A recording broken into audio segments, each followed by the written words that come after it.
El filósofo intempestivo Friedrich Nietzsche nos regala la última parte de su gran obra maestra, Así habló Zaratustra. A diferencia de las partes anteriores que fueron escritas en 10 días, esta fue meditada y escrita con ciertas interrupciones en Zúrich y Menton en el otoño de 1884, y el final ocupó casi todo el mes de febrero de 1885.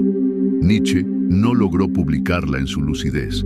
Imprimió privadamente algunos ejemplares para amigos cercanos y finalmente fue publicada en 1892, 3 años después del desplome mental de Nietzsche.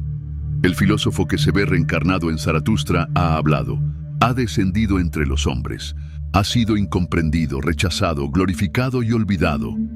Ha enseñado el eterno retorno, ha destruido ídolos, ha bailado con el abismo. Y ahora, guarda silencio. Pero no es un silencio vacío.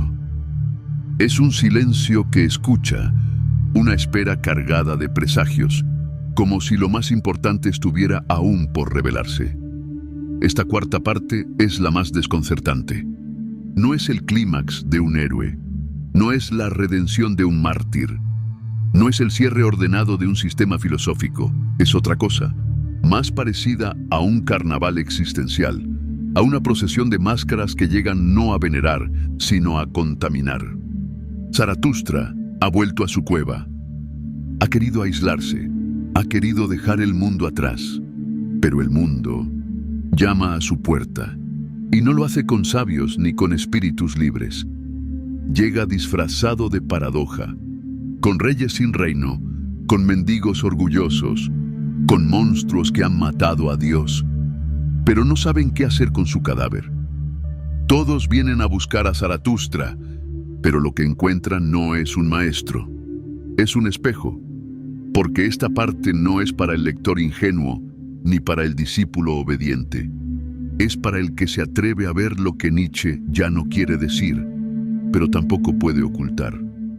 Zaratustra ya no habla desde la cima, habla desde el borde, desde el exceso, desde la embriaguez, desde esa frontera donde la filosofía ya no puede sostenerse, sin volverse música, danza, delirio.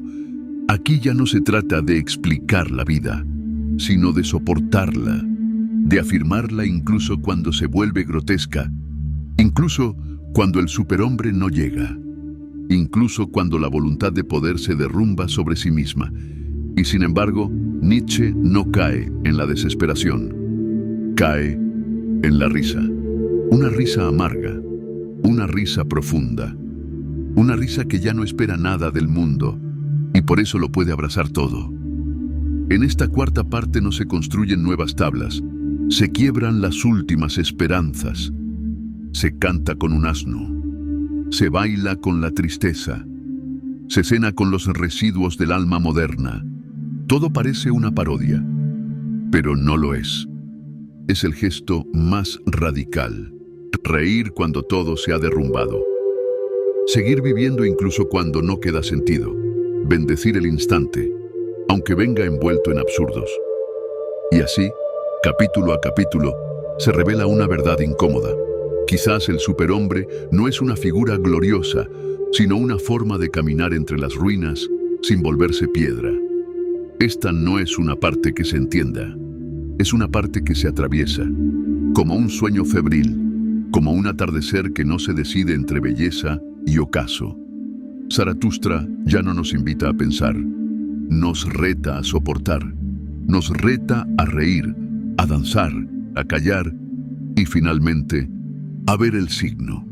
Un signo pequeño, incomprensible para muchos, pero claro como el mediodía para quien ha sobrevivido.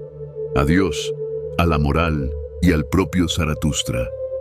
Porque si esta vida, con sus dolores, con su absurdo, con su rebuzno, es todo lo que hay, entonces tal vez la última sabiduría sea simplemente decir sí. Capítulo 1. La ofrenda de miel. Zaratustra ha vuelto, pero no como quien regresa a casa, sino como quien trae un don. Después de su largo peregrinaje, tras haber danzado con sus sombras y desafiado a sus propios demonios, ahora su sabiduría se ha vuelto miel. No una miel dulce y complaciente, sino una miel densa, amarga a veces, fermentada por el fuego de la experiencia. Él sabe que su copa está llena, pero no basta con tenerla llena. Hay que ofrecerla, hay que verterla sobre el mundo. Y lo hace como los antiguos, no con palabras huecas, sino con un ritual, con una ofrenda. Zaratustra entra a su caverna y encuentra allí a sus animales. Ellos lo han esperado, no como siervos, sino como testigos, como guardianes de su retiro, de su silencio. Ellos saben que su amo ha cambiado. Ya no es el mismo que descendió a hablarle a los hombres. Ya no busca oyentes, ni discípulos. Ahora solo busca dar, no por deber, sino porque rebalsa. Esta copa quiere volverse vacía de nuevo, y Zaratustra quiere volverse hombre. Estas palabras son el eco de un alma que ha entendido que toda sabiduría, si no se entrega, se pudre. Que el conocimiento, si no se transforma en acto, en don, se vuelve peso muerto. Por eso, Zaratustra no guarda sus verdades, las ofrece, como miel. Pero esta ofrenda no es para todos, es para aquellos que tienen hambre. Hambre de sentido, hambre de verdad, hambre de algo más alto que las promesas del rebaño y las consolaciones del moralismo. Zaratustra lo sabe. Solo los que han sufrido pueden recibir esta miel. Solo los que han vivido en el desierto interior pueden saborearla. Y así comienza esta cuarta parte. No con una doctrina, no con una enseñanza, sino con una entrega. Una entrega silenciosa, solemne, poderosa. La miel no se impone, se ofrece. Y quien tenga oídos, que escuche. Quien tenga sed, que beba. Zaratustra no ha regresado a enseñar, ha regresado a dar, y en esa entrega se juega su destino, porque el que da sin esperar es el más libre de todos. Capítulo 2. El grito de la angustia. Zaratustra escucha un grito, pero no es un grito que venga del exterior, es un lamento que brota desde lo más profundo del mundo, un gemido ancestral, ahogado durante siglos por la moral, por la religión, por las máscaras del deber. Es la angustia del hombre moderno que, al haber perdido a Dios, también ha perdido el sentido. Y ese grito es también suyo. El mundo es profundo, más profundo de lo que el día ha pensado. Esa frase resuena como una sentencia, porque no se trata de una angustia superficial, ni de un miedo pasajero. Es el vértigo de saber que ya no hay suelo firme, que las antiguas verdades han colapsado, que toda certeza se ha hecho añicos. Zaratustra se detiene, ya no camina, ya no habla, escucha, porque hay momentos en los que el pensamiento debe callar para oír lo que arde bajo la superficie, y lo que arde es el alma. El grito no es un lamento débil, es un anuncio, un umbral. Quien lo escucha ya no puede vivir como antes, porque ha visto el abismo, ha olido la podredumbre bajo los templos, ha sentido el temblor de una tierra sin dioses. Todo placer quiere eternidad, pero también todo dolor. Todo sufrimiento profundo quiere ser escuchado, quiere ser transfigurado, quiere transformarse en algo más. El grito de la angustia es la antesala del nacimiento, es el eco de lo que aún no ha nacido, pero ya no puede ser ignorado. Zaratustra sabe que ese grito no puede acallarse con consuelos, ni con fe, ni con ciencia. Solo el que lo atraviesa sin huir, solo el que lo enfrenta sin anestesia, puede encontrar del otro lado algo más que desesperación, puede encontrar poder. Zaratustra no responde al grito, porque a veces el verdadero maestro no da respuestas, sino que acompaña en el temblor. Porque solo quien se atreve a gritar desde su herida puede renacer desde ella. Capítulo 3. Una conversación con los reyes. Zaratustra camina, y lo inesperado ocurre. Dos figuras, dos sombras, dos vestigios del viejo mundo se cruzan en su camino. Son reyes, pero ya no portan corona, ni cetro, ni ejército. Solo arrastran el peso de su pasado y la nostalgia de un poder que se ha vuelto inútil. Ellos, que un día gobernaron sobre multitudes, que dictaron leyes y ordenaron guerras, ahora deambulan como mendigos de sentido. Han abandonado sus tronos no por sabiduría, sino por vacío.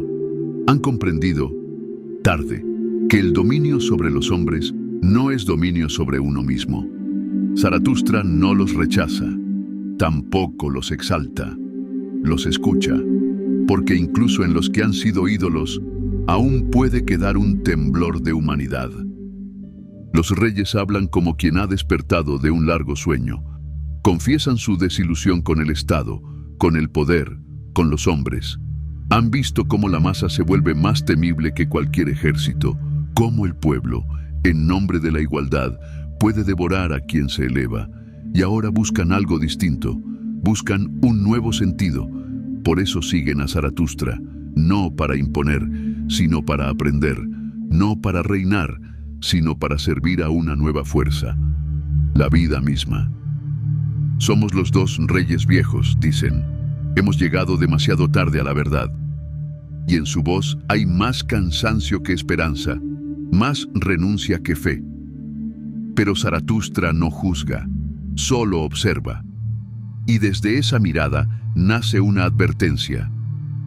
Hay de estos reyes que lloran por la pérdida de su poder, pero aún desean súbditos en secreto. Porque la voluntad de dominio no desaparece con la renuncia, solo cambia de forma. El verdadero creador no necesita súbditos, necesita soledad, necesita la fuerza de quien no quiere imponer su verdad, sino encarnarla. Y sin embargo, en estos reyes vencidos hay algo valioso. Han comenzado a dudar. Y la duda, cuando no paraliza, puede purificar. El poder ha perdido su brillo y ahora quizás, solo quizás, estén listos para oír una voz que no ordena, sino transforma. Zaratustra no les promete redención, solo les ofrece su cueva, un lugar donde no hay tronos, ni títulos, ni súbditos, solo fuego, silencio y transformación. Los reyes aceptan, no porque comprendan del todo, sino porque han perdido todo lo demás. Y a veces, el verdadero camino comienza cuando ya no queda nada por defender. Capítulo 4. La sanguijuela. Zaratustra sigue su camino y encuentra a un ser curioso. No es un animal, ni un hombre, ni un sabio. Es un buscador de verdades, un erudito, una criatura del pensamiento, pero también una sanguijuela. Está tendido en el suelo, con el cuerpo encorvado por el peso de los libros, con la lengua afilada por las citas, con el alma ausente. Se ha entregado al conocimiento, pero no para vivirlo, sino para devorarlo. No para iluminar, sino para succionar. Este hombre ha memorizado conceptos, clasificado doctrinas, diseccionado ideas como si fueran cadáveres. Cree saber mucho, pero no sabe vivir. Su saber no transforma, solo acumula. Como una sanguijuela pegada al cuerpo de la vida, chupa sin cesar, creyendo que eso es comprender. Zaratustra lo mira con compasión y con espanto. ¿Qué es lo que amas tanto?, le pregunta. El conocimiento, responde. ¿Y qué te ha dado? Dolor y poder sobre otros que ignoran lo que yo sé. Zaratustra se aleja un paso, porque ha visto demasiados como él. Hombres que confunden erudición con sabiduría, que aman las palabras más que la vida, que convierten el pensamiento en un pantano donde todo se hunde. Son los que viven entre libros, pero no tienen mundo. Los que disecan ideas como mariposas muertas. El saber que no se encarna enferma. El conocimiento que no toca la carne se pudre. El pensamiento que no crea destruye. Porque toda idea que no se convierte en danza termina volviéndose cadena. Zaratustra comprende que este hombre no busca la verdad por amor, sino por venganza. Venganza contra la vida, contra el cuerpo, contra la incertidumbre. Quiere entenderlo todo para no tener que sentir. Quiere saberlo todo para no tener que elegir. Su saber es miedo disfrazado de inteligencia. Y entonces Zaratustra dice algo que corta como un cuchillo. El espíritu de la pesadez te ha mordido. Ya no buscas la verdad, buscas el peso de lo muerto. Y sigue su camino, sabiendo que la vida no se deja atrapar por definiciones, que lo esencial no se encuentra entre fórmulas, sino en el vértigo de existir. Porque en el fondo, la verdad no es un objeto que se posee, sino una danza que se habita. Capítulo 5. El encantador. Zaratustra se cruza ahora con un poeta, un alma sensible, un artista de las palabras, un maestro de la emoción. Habla con dulzura, canta con melancolía, fascina con sus versos. Pero Zaratustra lo mira con desconfianza, porque detrás de su canto no hay verdad, sino seducción. No hay profundidad, sino adorno. Este encantador no busca iluminar, sino agradar. No quiere despertar, sino dormir. Su poesía no arde, narcotiza. Zaratustra escucha sus versos y le duelen, porque ha conocido la palabra como martillo, como fuego, como nacimiento. Pero lo que escucha ahora son palabras suaves, barnizadas de tristeza, hinchadas de belleza vacía. El encantador habla de sufrimiento, pero sufre de forma cómoda. Habla de amor, pero nunca ha amado hasta romperse. Habla del mundo, pero nunca ha salido de sí mismo. Su arte no es vivencia, es espectáculo. Zaratustra le pregunta: ¿por qué no sangran tus palabras si dices hablar desde el alma?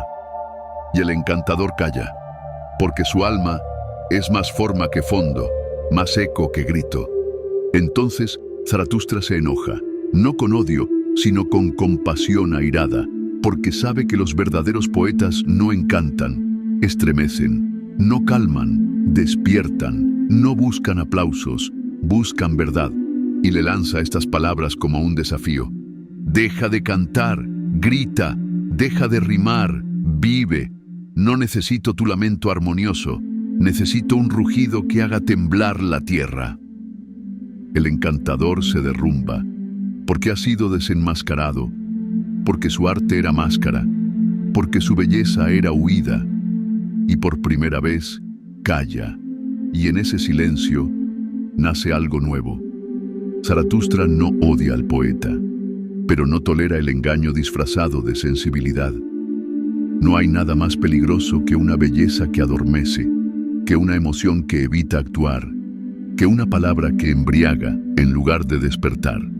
Y así continúa su camino, sabedor de que la verdadera poesía no embeleza, sino que rompe, que el verdadero arte no busca agradar, sino transformar, que quien canta para ser amado jamás será libre. Capítulo 6. Sin trabajo. Zaratustra se encuentra ahora con un hombre que ha perdido su lugar en el mundo. No trabaja, no crea, no lucha. Ha quedado al margen, no por pobreza, sino por vacío interior. No es un excluido, es un desistido.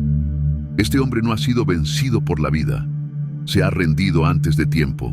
No odia, no ama, no construye. Se limita a observar, a sobrevivir, a consumir el tiempo como quien mastica sin hambre. Zaratustra lo escucha con atención. El hombre habla de su inutilidad, de su desesperanza, de su desencanto con todo. Pero su voz no vibra de dolor auténtico, vibra de resignación, de una tristeza que no quema, solo enfría. No tengo ocupación, dice, porque ya nada me ocupa. Todo me parece igual, todo me parece vano. Zaratustra reconoce esa enfermedad. Es la enfermedad del espíritu que ha olvidado desear, del alma que ya no se atreve a imaginar un sentido. El mal no es la pobreza de medios, sino la pobreza de voluntad. Entonces Zaratustra le responde: el ocio no es descanso cuando no hay nada de qué descansar, y la paz no es virtud cuando no has conocido la guerra. Si no trabajas, que al menos crees. Si no construyes, que al menos destruyas lo falso. Pero no vivas sin quemar. Porque para Nietzsche, El mayor pecado no es el crimen ni el error, sino la inercia, la falta de impulso, el dejarse caer en vida, el vivir como si ya se estuviera muerto. Zaratustra ve en este hombre no un fracaso del sistema, sino un fracaso del alma. Porque aún en la miseria puede haber rebelión, aún en la derrota puede haber dignidad. Pero aquí no hay ni lucha ni orgullo, solo quietud, solo un alma enfriada. Y entonces le deja una advertencia: no es el dolor lo que mata al espíritu, es el aburrimiento, no es el error lo que envilece, es la costumbre. Zaratustra sigue su camino con el corazón algo más pesado, porque sabe que no todos los hombres son malvados, pero muchos están vacíos, y que el mundo está lleno de aquellos que no hacen el mal, pero tampoco hacen el bien, que no destruyen, pero tampoco crean. Y esa tibieza es peor que el abismo. Capítulo 7. El más feo de los hombres. Zaratustra se topa ahora con un rostro que no olvida, no por sus facciones, sino por el abismo que lleva en la mirada. Un hombre que no es feo por fuera, sino por dentro. Este hombre no es feo por su rostro, sino por su esterilidad. Ha matado a Dios, pero no ha creado nada en su lugar. Su crimen no es impiedad, es impotencia. No es la fealdad física lo que lo define, sino una deformidad más profunda, la del alma herida por el resentimiento. Este hombre ha matado a Dios, no con rabia ni con blasfemia. Lo ha matado por vergüenza, porque no soportaba ser mirado por un ser puro, porque su fealdad interior no podía tolerar la mirada de lo sagrado, porque odiaba ser juzgado, incluso por el silencio. Zaratustra escucha su confesión y no lo juzga, no lo condena, porque sabe que este crimen no es un acto de maldad, sino de desesperación. El más feo de los hombres no ha matado a Dios por poder, sino por impotencia, porque no podía soportar la luz que lo delataba. Donde Dios miraba, allí era mi herida, dice. Y en ese gesto, Nietzsche nos muestra algo perturbador, que el odio más feroz no nace del poder, sino de la vergüenza, que el resentimiento no proviene de los fuertes, sino de los que se sienten expuestos, que hay hombres que destruyen no por maldad, sino porque no pueden soportar que exista algo mejor que ellos. Zaratustra no lo absuelve, pero lo comprende, porque ha visto esa sombra en muchos, en los moralistas, en los puritanos, en los sacerdotes que predican el amor pero odian al hombre libre. Todos ellos llevan dentro un fragmento del más feo de los hombres, una herida que no saben cómo curar y que por eso buscan que todo sangre con ellos.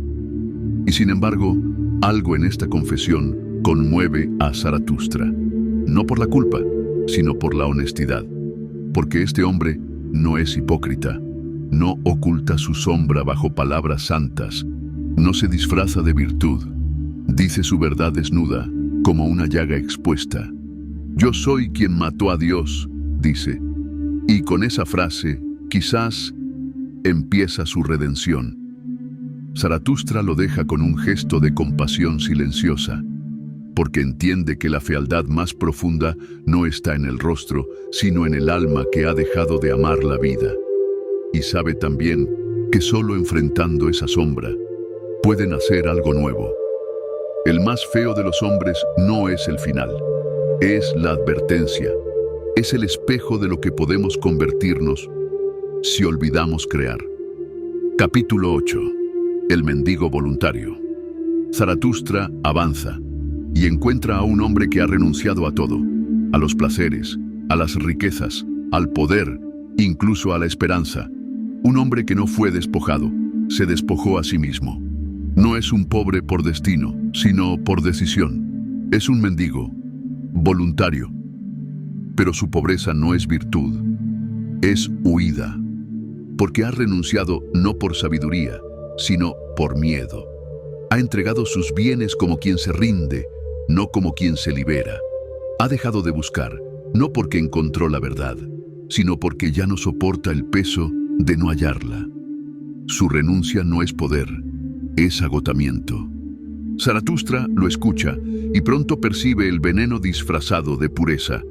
Este mendigo habla con dulzura, pero su dulzura es amarga. Repite palabras elevadas, pero su elevación es fingida. No quiere dominar, pero no por humildad, sino por cansancio.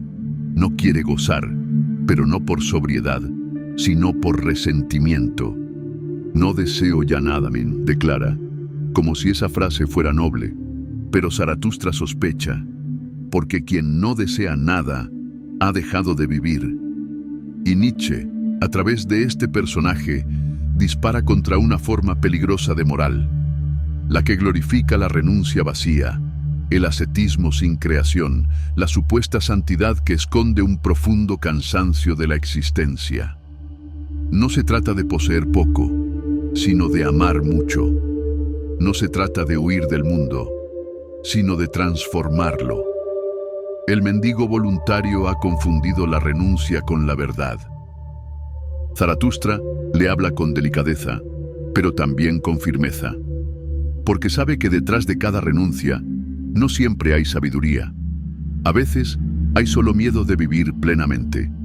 Y vivir, para Nietzsche, no es abstenerse, es afirmarse. No es ceder, es crear. No es vaciarse, es arder. El mendigo voluntario no es libre. Ha cambiado la cárcel del tener por la cárcel del no querer. Y Zaratustra, que conoce la profundidad del alma, lo ve por lo que es, alguien que se ha negado a sí mismo antes de ser sí mismo. Y sin embargo, algo en él también conmueve. Porque incluso en su renuncia hay un eco de sinceridad.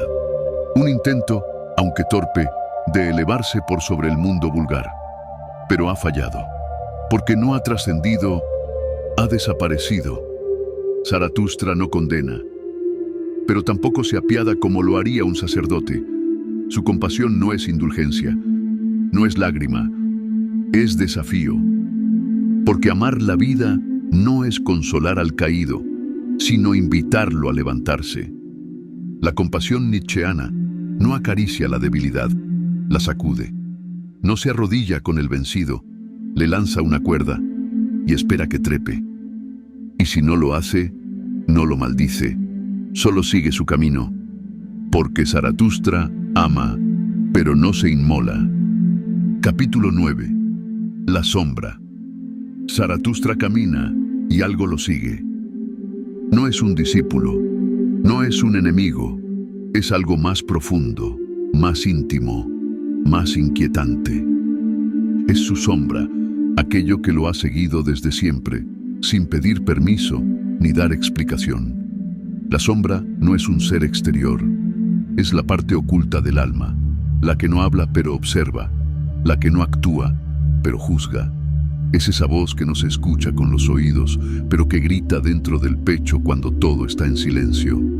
La sombra no tiene nombre, porque es todas las cosas que Zaratustra ha dejado atrás, sus dudas, sus miedos, su orgullo, su ego más secreto.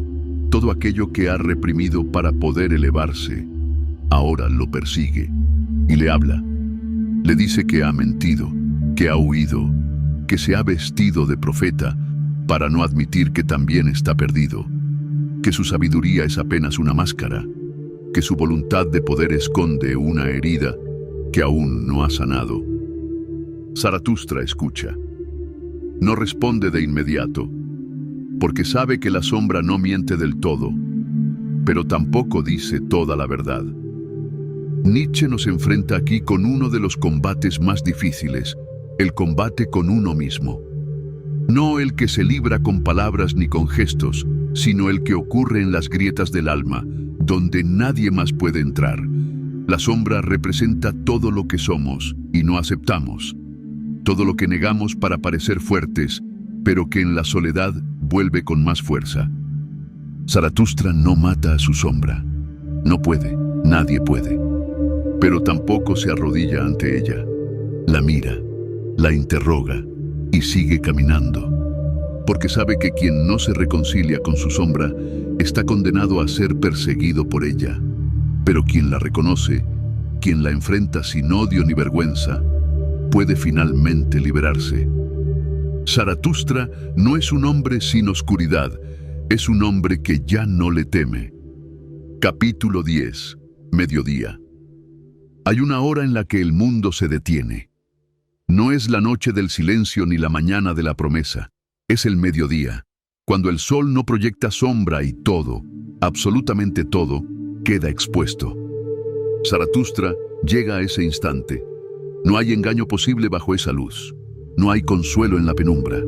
El mediodía es la hora más clara y también la más insoportable, porque allí el hombre se ve a sí mismo sin velos, sin ilusiones, sin excusas. Ya no hay posibilidad de proyectar la culpa en los dioses o en el destino. Lo que es, simplemente es. Zaratustra contempla esa plenitud del día como quien contempla su propia alma. Se encuentra en el momento más alto de sí mismo, pero también en el más vulnerable. Ha cargado con visiones, con dudas, con dolores. Ha hablado con reyes, con mendigos, con sombras. Ha predicado y ha callado. Y ahora, en ese punto exacto entre la cima y la caída, todo en él es claridad. Pero esa claridad no da paz, da vértigo, porque al ver todo lo que uno es, uno también ve todo lo que no será. Y esa visión puede ser tan insoportable como una llama directa a los ojos. Nietzsche convierte el mediodía en un símbolo. Es el momento donde el superhombre no tiene a dónde escapar, donde toda voluntad es puesta a prueba, donde el sí a la vida debe afirmarse sin reservas, sin Dios, sin redención, sin promesas de un más allá. Solo este instante, solo esta vida. Zaratustra se detiene, respira. Sabe que está ante la hora más difícil, no la del combate, sino la del silencio absoluto. Y allí, donde todo es visible y nada puede esconderse, decide seguir siendo. No porque todo tenga sentido, sino porque él está dispuesto a darle sentido con su fuerza, con su risa, con su fidelidad a la tierra. Zaratustra ha alcanzado su propio mediodía y no se quema, brilla. Capítulo 11. La salutación. Zaratustra vuelve a encontrarse con los hombres, pero ya no lo hace como un profeta que predica desde la altura, ni como un juez que castiga desde la sombra. Ahora regresa como quien ha atravesado el fuego y ha sobrevivido, como quien ha visto el abismo y aún así sonríe. Los hombres lo saludan, lo miran, y él, a su vez, los observa. Pero en esa mirada no hay ya juicio ni ira. Hay distancia, la distancia del que ha comprendido demasiado. Zaratustra ya no necesita imponerse, no necesita convencer. Ha dejado de luchar por almas que no quieren ser libres. Ya no busca cambiar al mundo, porque ha comprendido que el verdadero cambio no ocurre en la multitud, sino en el individuo que se atreve a enfrentarse consigo mismo. Un nuevo orgullo me enseñaste, no pedir, no dar y no aceptar. La salutación no es una bienvenida, es un gesto simbólico. Es el momento en que Zaratustra reconoce la existencia de los otros sin dejarse arrastrar por su debilidad. Es la cortesía del sabio hacia el que aún no ha despertado. Un saludo sin apego, un saludo sin esperanza. Y sin embargo, hay algo amable en ese gesto, como si Zaratustra supiera que a pesar de todo, el ser humano aún guarda una chispa de posibilidad. No para todos, no para ahora, pero tal vez algún día. Ha dejado atrás la furia del reformador y ha adoptado la serenidad del creador. El que crea no necesita aplausos, ni comprensión, solo necesita fidelidad a su visión. Por eso, cuando Zaratustra saluda, no es a los hombres que tiene delante, es al porvenir, a ese hombre que aún no ha nacido, pero que ya arde en su pecho como una promesa. Zaratustra saluda y sigue caminando. Capítulo 12. La cena. Zaratustra regresa a su cueva, pero no lo hace solo. Le siguen aquellos a quienes ha llamado los más feos, los más solitarios, los más vencidos por la vida. Hombres que han tocado fondo, que han sido desechados por la moral, por la sociedad y por sí mismos. Aquellos que ya no creen ni siquiera en su propia salvación. Y sin embargo, Zaratustra los acoge, no porque comparta su desesperación, sino porque en ellos ve la materia prima de algo nuevo, la tierra quemada donde puede crecer una nueva semilla, porque antes de ser superhombre, el hombre debe haber sido destruido. Y estos hombres ya han sido destruidos. La cena no es un banquete común, es un rito silencioso, una comunión sin religión. No hay sermón, no hay mandamientos, solo pan, vino y presencia.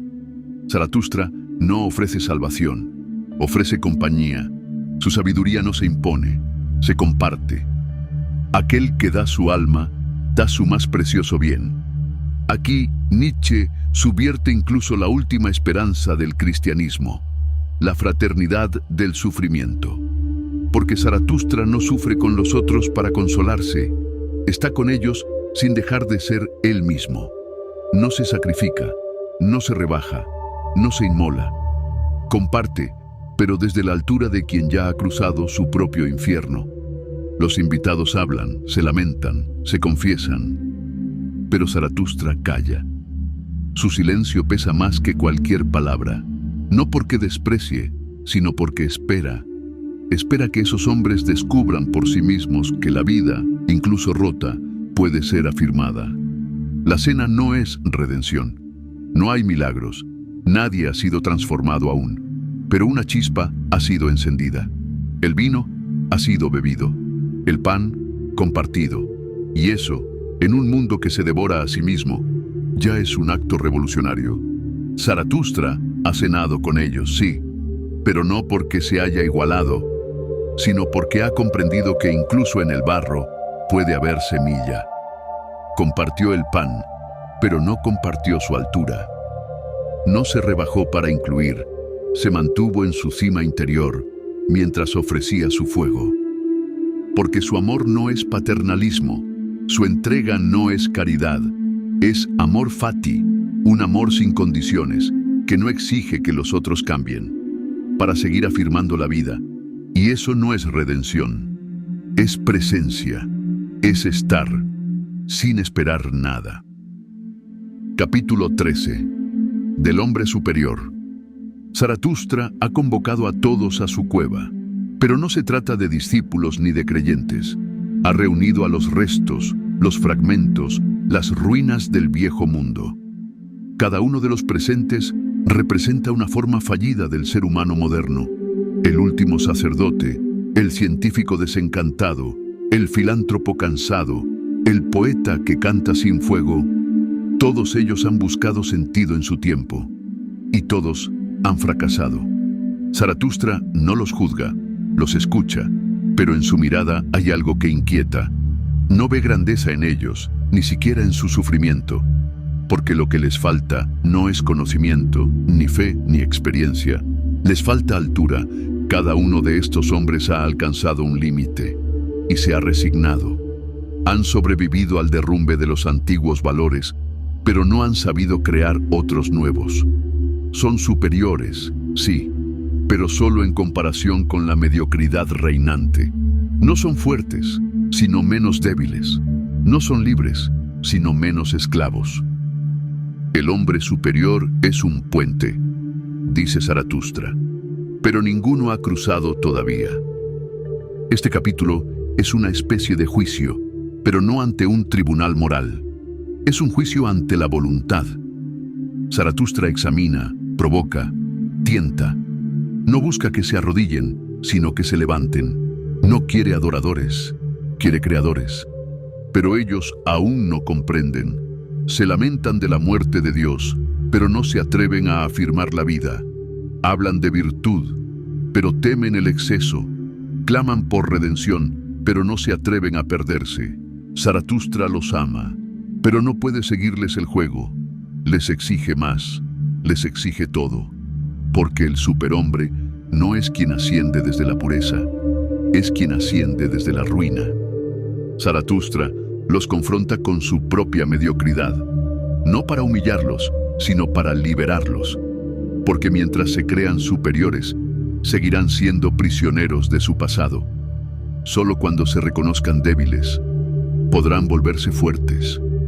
Solo cuando se acepten como transición, podrán empezar a transformarse.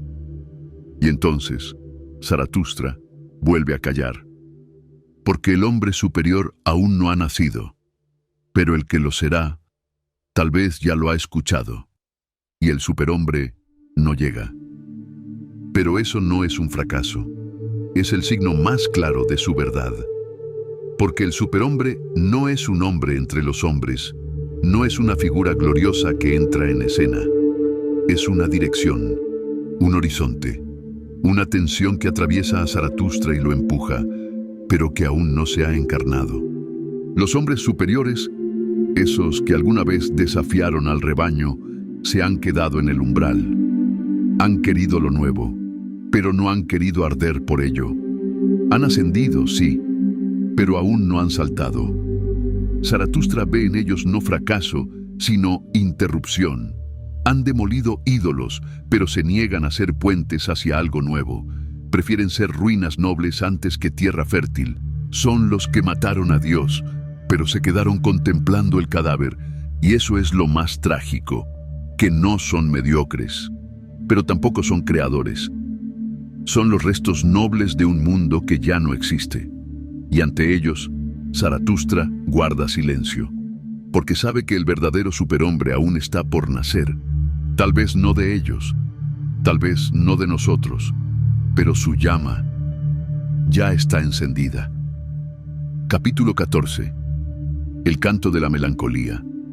Mientras los hombres superiores reposan en la cueva de Zaratustra, una figura se eleva entre ellos. Es el bufón, el payaso trágico, el alma que canta desde lo más hondo de la desesperación. Su canto no es alegre ni ligero, es un lamento que se arrastra, una confesión hecha música, una herida que no sana, pero que quiere ser escuchada. Este personaje no es un simple loco, es un símbolo, el espíritu que ha visto demasiado, que ha sentido demasiado, y que ya no puede sostenerse sobre la tierra firme de los valores humanos. En su canto, la vida aparece como una sucesión de dolores, como un juego absurdo, como una comedia grotesca. Y sin embargo, canta, porque aunque su melancolía es profunda, aún conserva la música.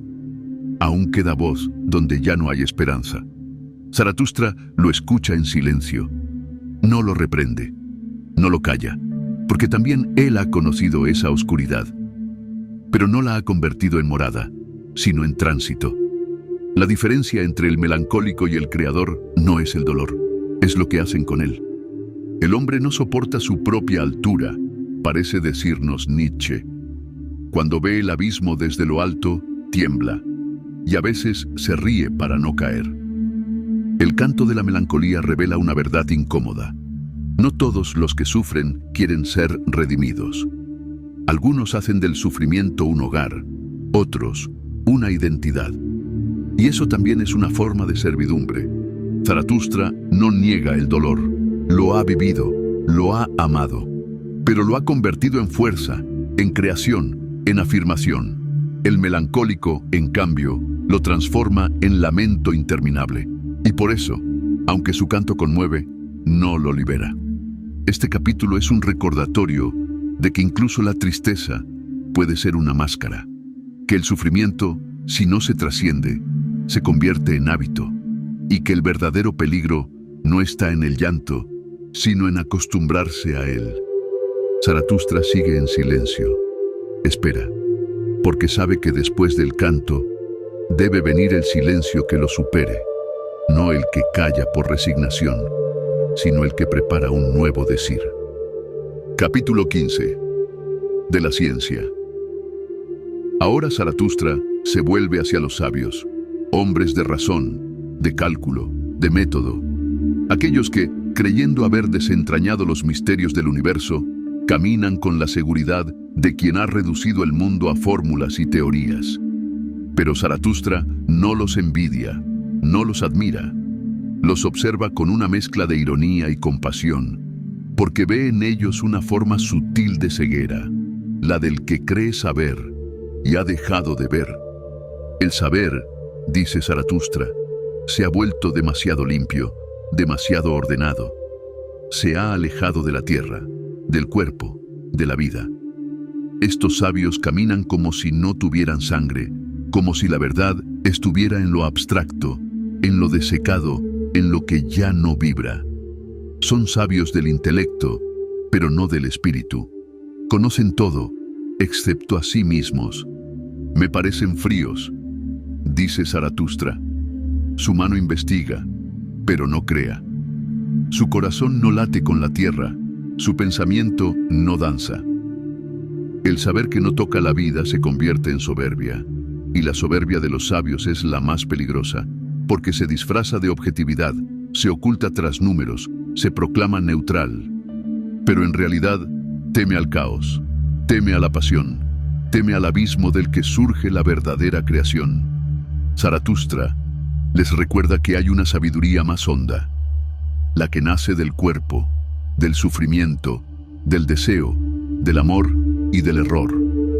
Una sabiduría que no se enseña en libros ni se demuestra en fórmulas.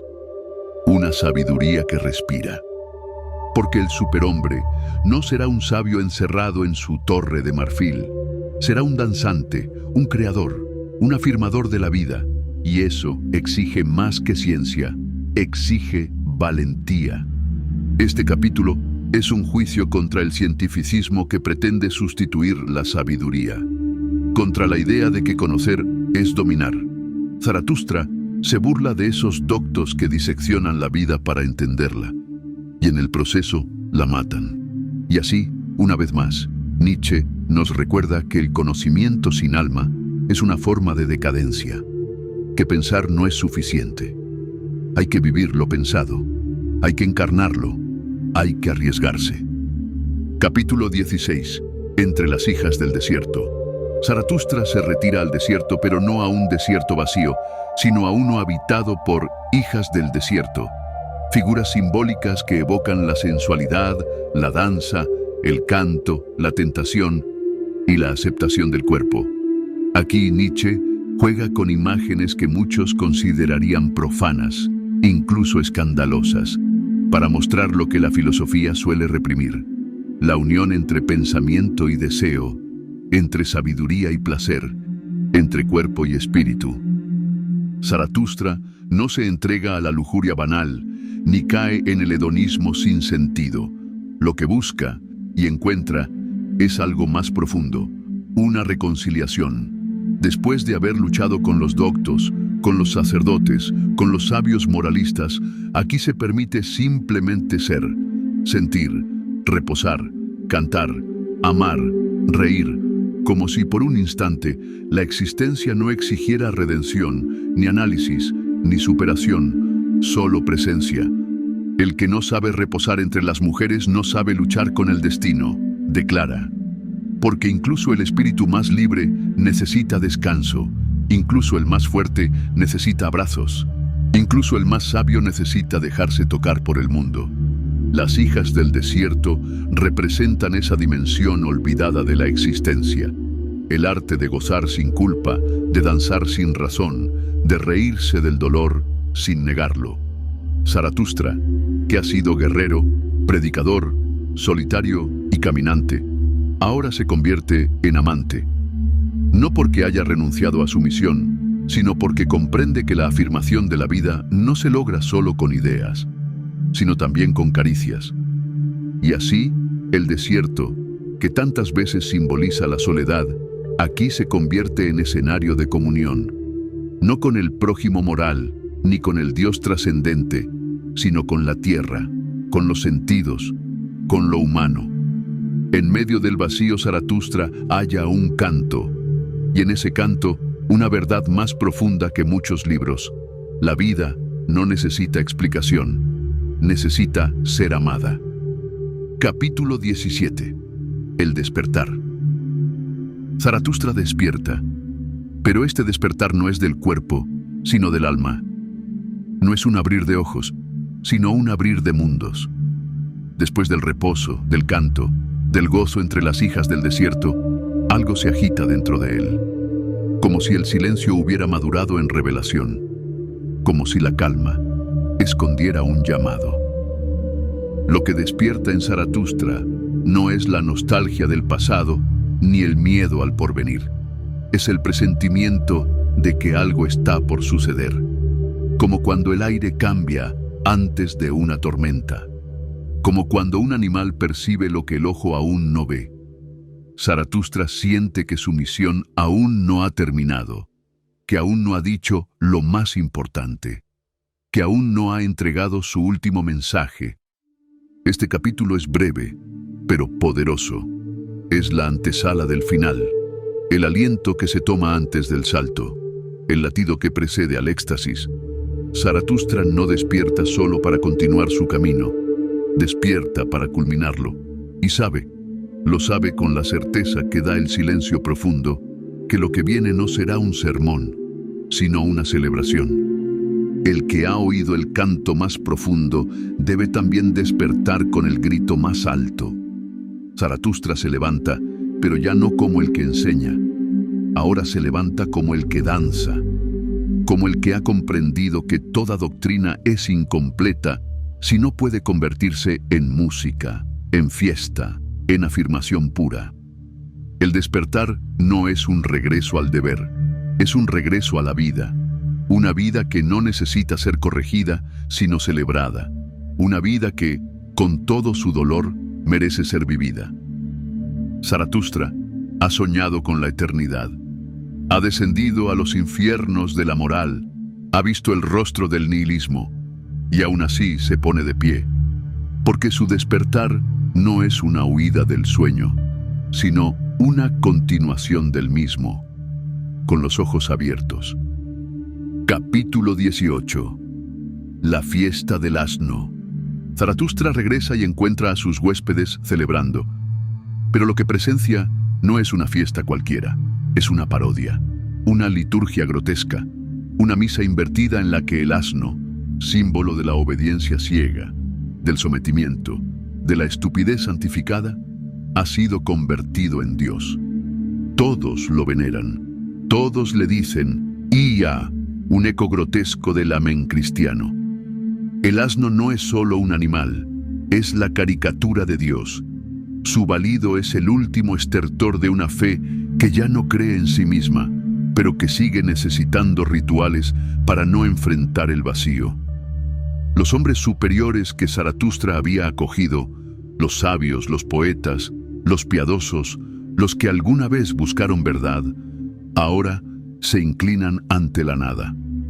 Han vuelto a adorar, han vuelto a necesitar ídolos, han vuelto a traicionarse. La fiesta del asno es el punto más bajo, es la burla de todo lo que Zaratustra enseñó.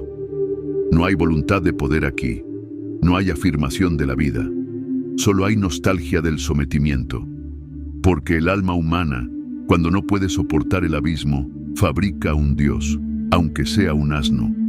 Y Zaratustra calla, no reprende, no castiga, solo observa con una mezcla de compasión y decepción, porque sabe que este es el precio de su mensaje. No todos están preparados, no todos pueden vivir sin fe ciega, no todos soportan la libertad. Algunos, incluso los más sabios, aún necesitan arrodillarse. Este Dios fue creado por los más perezosos y por eso se les parece tanto. El asno no piensa, no crea, no duda, solo carga. Y por eso es perfecto para quienes ya no quieren cargar con el peso de su libertad.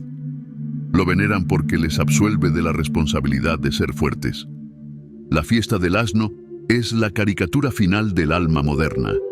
Quiere redención sin lucha, consuelo sin verdad, salvación sin transformación. Y Zaratustra lo sabe. Por eso no interrumpe, porque a veces el ridículo es el mejor espejo, y porque tras el ridículo viene la embriaguez. Capítulo 19. La canción de la embriaguez. Zaratustra no canta una canción sobria, canta ebrio, pero no ebrio de vino ni de olvido, sino de vida, de exceso, de afirmación, de un sí tan rotundo que ya no necesita explicación. Esta canción no se dirige a los hombres comunes, ni siquiera a los sabios. Es un canto para los danzantes del abismo, para los que han soportado el peso del eterno retorno. Y aún así sonríen. Aquí, el lenguaje se desborda. Ya no hay estructura racional, ya no hay enseñanza directa. Hay ritmo, hay fuego, hay imágenes encadenadas que giran sobre sí mismas como un torbellino. El león, la risa, el relámpago, el anillo. Todo vuelve, todo gira, todo arde. Y Zaratustra danza en medio de esa llama. La embriaguez de Zaratustra no es fuga, es exceso de lucidez. Es el momento en que el pensamiento se ha vuelto tan profundo, tan absoluto, tan insoportable, que solo puede expresarse como arte, como delirio poético, como himno, porque ¿qué otra forma hay de aceptar el eterno retorno si no es cantando? ¿Qué otra manera de decir sí a la vida si no es perdiéndose en ella hasta desbordarse? ¿Qué otra manera de decir sí a la vida si no es amar hasta lo que nos destruye? Como Nietzsche escribió en Ecce Homo, mi fórmula para la grandeza humana es amor fati. No querer que nada sea distinto, ni en el pasado, ni en el futuro, ni por toda la eternidad. El amor fati no es resignación, es incendio. Es el alma que no solo acepta el destino, sino que lo bendice, incluso cuando arde, incluso cuando duele. Porque solo quien ha amado su vida al punto de desear repetirla eternamente, está listo para danzar sobre el abismo. Esta canción no pretende consolar, pretende despertar. Despertar a ese instante en el que uno ya no quiere ser salvado, porque ha aprendido a amar incluso su propia caída. Oh vida, tú me enardeces como un vino fuerte, grita Zaratustra, y en esa ebriedad sagrada destruye toda nostalgia, toda moral, todo miedo. La existencia ya no necesita redención, se basta a sí misma. Esta canción es el acto supremo de quien ha vencido la tentación del nihilismo, de quien ha descendido al infierno de los hombres y ha vuelto con una sonrisa. No para predicar, sino para celebrar, no para ordenar, sino para danzar. La canción de la embriaguez es la apoteosis del alma libre, y quien no pueda comprenderla, que al menos la escuche. Capítulo 20. El signo. Zaratustra ha hablado, ha descendido, ha cantado, ha danzado sobre las ruinas del mundo antiguo y ahora calla. Pero no es un silencio de derrota, es un silencio lleno, pleno, el que llega cuando ya no hay nada que demostrar. Este último capítulo no es una conclusión, es un gesto, un símbolo, un enigma. Zaratustra no cierra con un discurso, sino con un signo. Y ese signo no se explica, se ofrece. El león ríe, los animales lo rodean. Una risa poderosa, desbordante, que parece burlarse del universo entero. Una risa que no proviene del desprecio, sino de la comprensión total. Porque solo quien ha sufrido lo indecible puede reír así, no contra el mundo, sino con él. Zaratustra no proclama victoria, no se corona, no funda escuela, solo ríe, y esa risa, profunda, solar, sin objeto, es su única señal. Porque no ha vencido al mundo, se ha vencido a sí mismo. Ha soportado el pensamiento más pesado, ha abrazado el sinsentido, ha danzado con el asno, y aún así, ha dicho sí. Ese signo, la risa, el rugido, la danza de los animales, representa el triunfo absoluto del superhombre, no como figura mítica, sino como experiencia vivida. Es la afirmación final, el momento en que Zaratustra ya no necesita hablar. Su existencia se ha vuelto el mensaje, pero no se proclama superhombre, porque quien lo es no necesita decirlo. Y Nietzsche lo sabe, el superhombre no se anuncia, se insinúa. Es un eco, una señal para quien ya ha sobrevivido a Dios, a la moral y a la propia necesidad de certeza. No hay enseñanza final, no hay moraleja, solo una señal que se eleva más allá de las palabras. Como si Nietzsche nos dijera: si has llegado hasta aquí, ya no necesitas que te expliquen nada. Has visto el fuego, has oído el canto, has cargado con el pensamiento más pesado, y si sigues de pie, entonces ya no necesitas nada más. Estás listo para crear. Zaratustra no muere, no se retira, no asciende. Zaratustra se disuelve, y su destino lo hereda quien tenga el coraje de bailar con el abismo. Así termina la cuarta parte de Así habló Zaratustra, no con una doctrina, no con una certeza, sino con un signo, un eco, una danza. Zaratustra no entrega una verdad, entrega una intensidad, una fidelidad a la tierra, incluso cuando arde, un amor sin esperanza, un sí sin condiciones. Este no es un libro para consolar, es un libro para estremecer, para quebrar al lector ingenuo, para despojar de toda ilusión y aún así invitar a vivir. Porque si todo vuelve, si no hay redención, si Dios ha muerto y el superhombre aún no nace, ¿qué nos queda? Nos queda el instante fugaz y eterno, el cuerpo ardiente, la música sin partitura, el fuego sin altar. Nos queda la risa de un león y un sí que no pide permiso, el sí más difícil, el más valiente, el más nuestro, ese que Nietzsche llamó amor fati.